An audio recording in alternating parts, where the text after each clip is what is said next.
Hello बच्चों, उम्मीद करते हैं कि आपने बसंत भाग 3 का दूसरा पाठ लाख की चूड़ियाँ पढ़ लिया होगा। यदि नहीं पढ़ा है तो उसे अवश्य पढ़ें, तभी आपको हमारा आज का वीडियो समझ में आएगा। तो चलिए बच्चों, आज हम उसी पाठ के प्रश्न अभ्यास को देखेंगे। तो हमारा पहला प्रश्न है, बचपन में लेखक अपने मामा के गांव चाव से क्यों जाता था और बदलू को बदलू मामा न कहकर बदलू काका क्यों कहता था?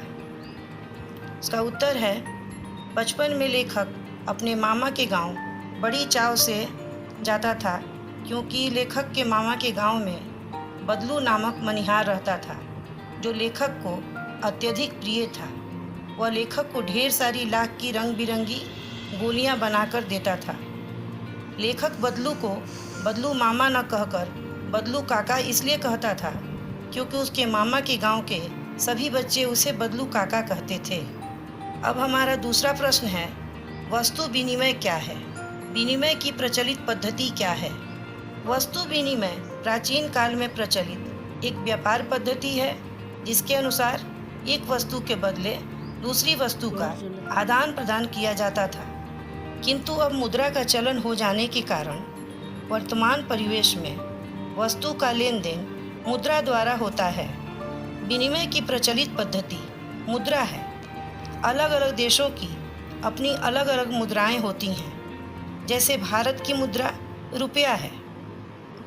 अब हमारा तीसरा प्रश्न है, मशीनी युग ने कितने हाथ काट दिए हैं? इस पंक्ति में लेखक ने किस व्यथा की ओर संकेत किया है? इस पंक्ति में लेखक ने कारीगरों की उस व्यथा की ओर संकेत किया है जो मशीनों के आगमन के कारण उनको झेलना पड़ा, जिसके चलते कारीगरों के हाथ से काम धंधा छिन गया, मानो उनके हाथ ही कट गए हों। उन कारीगरों का रोजगार इन पैतृक काम धंधों से ही चलता था। उसके अलावा उन्होंने कभी कुछ नहीं सीखा था। वे पीढ़ी दर पीढ़ी अपनी इस कला को बढ़ाते चले आ रहे हैं और साथ में रोजी रोटी भी चला रहे हैं। परंतु मशीनी युग ने जहां उनकी रोजी रोटी पर वार किया है, मशीनों ने लोगों को बेरोजगार बना दिया। अब हम चौथे प्रश्न को देखेंगे। बदलू के मन में ऐसी कौन सी व्यथा थी जो लेखक से छिपी न रह सकी?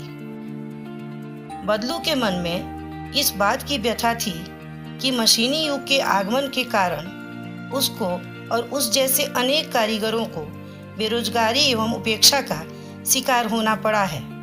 बदलू लाख की चूड़ियां बनाकर उन्हें बेचा करता था, परंतु मशीनों के आगमन से कांच की चूड़ियों का प्रचलन बढ़ता गया और उसका व्यवसाय ठप पड़ने लगा। अपने व्यवसाय की यह दुर्दशा बदलू को मन ही मन कचोटती थी। उसकी यह व्यथा लेखक से छिपी न रह सकी। अब हम पांचवें और अंतिम प्रश्न को देखेंगे। मशीनी युग से बदलू के जीवन में क्या बदलाव आया? मशीनी युग से बदलू के जीवन में यह बदलाव आया कि उसका व्यवसाय बंद हो गया, वह बेरोजगार हो गया।